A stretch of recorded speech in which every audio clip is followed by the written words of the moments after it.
रायगड जिल्ह्यातील तळा तालुक्यातील बोरीचा माळ येथे लक्ष्मी नारायण मंदिराचा लोकार्पण सोहळा मोठ्या उत्साहात पार पडला।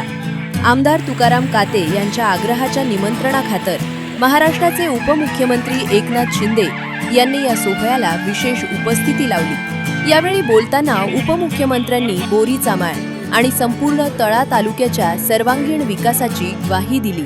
तालुक्याच्या विकासासाठी निधी कधीच कमी पडू देणार नाही अशी खात्री त्यांनी ग्रामस्थांना दिली। या मंगलमय सोहळ्याला मंत्री भरत गोगावले, आमदार तुकाराम काते, जिल्हा प्रमुख प्रमोद घोसाळकर, संपर्क प्रमुख अनिल नवगणे, युवा सेनेचे विपुल उभारे, तालुका प्रमुख प्रदुम ठसाळ, शहर प्रमुख राकेश वडके, कोर कमिटी सदस्य लीलाधर खातू यांसह शिवसेनेचे सर्व नगरसेवक पदाधिकारी व कार्यकर्ते मोठ्या संख्येने उपस्थित होते।